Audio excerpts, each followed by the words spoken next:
बिस्मिल्लाहिर्रहमानिर्रहीम। अस्सलाम वालेकुम माय डियर स्टूडेंट्स, कैसे हैं आप लोग? उम्मीद है आप सब खैरियत से होंगे। आज हम स्टार्ट करने वाले हैं चैप्टर नंबर 8 केमिकल रिएक्टिविटी, जिसमें मेटल्स की नॉन मेटल्स की प्रॉपर्टीज़ को डिस्कस करेंगे और पीरियोडिक टेबल के अंदर जो ट्रेंड्स हैं उन्हें स्टडी किया जाएगा। सबसे पहले हम देखते हैं मेटल्स क्या होती हैं। Point number 1, metals are very reactive like potassium, sodium, calcium, magnesium and aluminium. Some metals are moderately reactive, यानी वो बहुत ज़्यादा रिएक्टिव नहीं होती, बस नॉर्मल रेंज में होती हैं, like zinc, iron, tin and lead. Third one is least reactive are noble metals, copper, mercury, silver and gold. There are three different categories that lies in the metals. उसके बाद हम देखते हैं physical characteristics of the metals. Physical characteristics में सबसे पहला आ जाता है point. Almost all the metals are solids, solid state में exist करती हैं. They have high melting and boiling points except the alkali metals. Alkali metals के अलावा तमाम metals high melting और boiling points रखती हैं. Third point is they possess metallic luster and can be polished. Point number 4 is they are malleable and ductile and give off a tone when hit. जब उस पर कोई ज़रब लगाई जाती है या हिट किया जाता है तो उसकी एक साउंड प्रोड्यूस होती है. They are good conductors of heat and electricity. Heat and electricity के अच्छे कंडक्टर्स होते हैं. इनकी डेंसिटीज़ हाई होती हैं और ये हार्ड होते हैं except the sodium and potassium. MCQ में पूछा जा सकता है कि metals that are not in the hard state, sodium and potassium will be the answer. Chemical properties अब देखते हैं जो कि समहाउ डिफरेंट होंगी. Point number 1 is they easily lose electrons and form positive ions. They readily react with the oxygen and form basic oxides. They usually form ionic compounds with non-metals. Ionic compounds बनाते हैं जब non metal से react करें और इनके अंदर metallic bonding भी होती है, यानी मेटेलिक बॉन्ड पाया जाता है. शॉर्ट क्वेश्चन के पॉइंट ऑफ व्यू से ये प्रॉपर्टीज़ काफ़ी इंपॉर्टेंट हैं और इवन दैट के लॉन्ग क्वेश्चन में केमिकल प्रॉपर्टीज़ लिखने के लिए आ सकती हैं कि right all the chemical properties और फिज़िकल प्रॉपर्टीज़ ऑफ मेटल्स. तमाम पॉइंट्स में से एमसीक्यू क्वेश्चन बन सकते हैं कि metals have the property of malleability और डक्टिलिटी या बोथ ए एंड बी. आप इसको मार्क कर सकते हैं. The other MCQ will be like this: the metals are dash conductors of heat and electricity. Good, moderate, or bad conductors of heat and electricity. The answer will be the good conductors. Metals किसके साथ react करके ionic compounds बनाती हैं? Non metals के साथ react करके. और electron lose करने के बाद कौन से आयंस बनाती हैं, पॉजिटिव या negative? These are all the MCQ type questions that can be asked in the exams.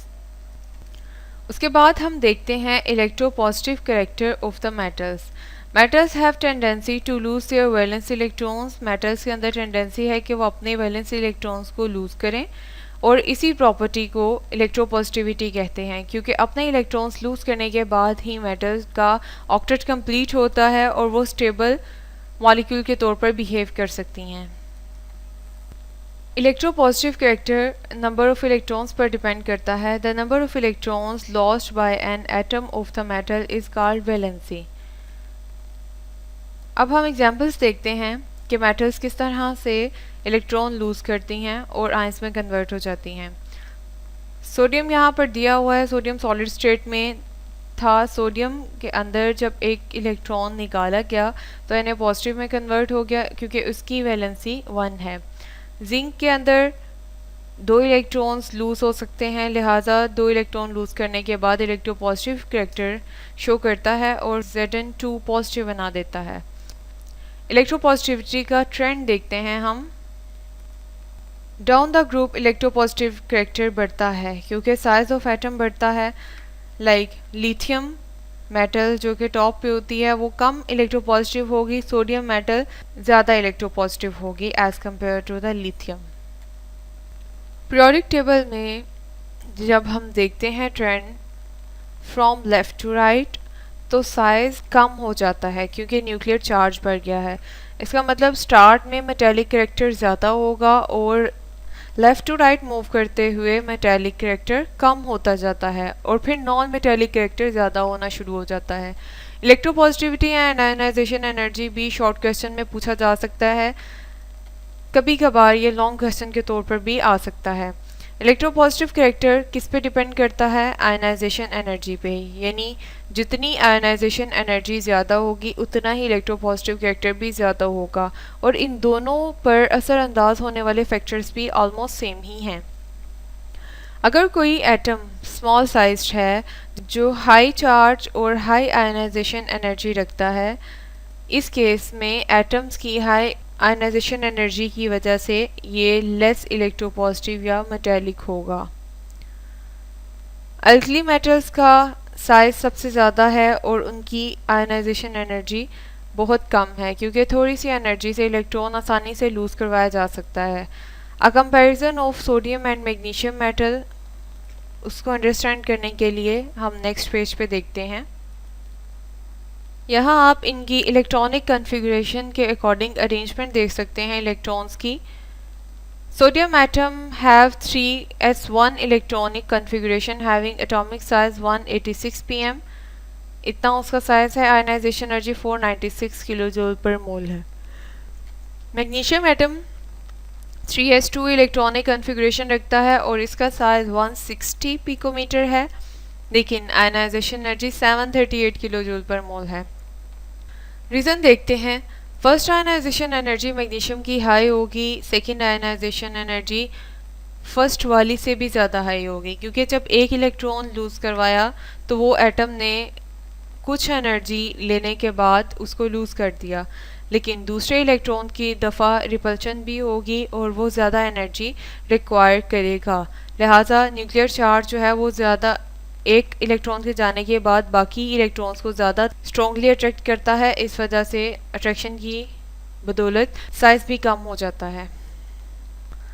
इस पेज पर alkali and alkaline earth metals की वैल्यूज़ दी हुई हैं, इलेक्ट्रॉनिक कॉन्फ़िगरेशन, एटॉमिक नंबर, जिसको आप MCQ के लिए याद कर लेंगे।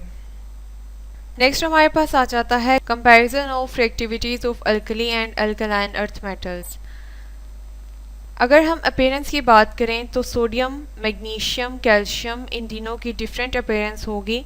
इन तीनों का कंपैरिजन यहाँ पर दिया हुआ है। सिल्वरी वाइट होती हैं और मेटेलिक रस्टर रखती हैं और बहुत ज़्यादा सॉफ्ट होती हैं कि अगर हम नाइफ से कट करना चाहें तो भी कट कर सकते हैं। मैग्नीशियम सिल्वरी वाइट है लेकिन हार्ड है। कैल्शियम सिल्वरी ग्रे है लेकिन फेयरली हार्ड है, मुनासिब हद तक हार्ड होता है। Atomic size and ionic size 186, 102 है, मैग्नीशियम का 160 एंड 72, कैल्शियम का 197, 99 है।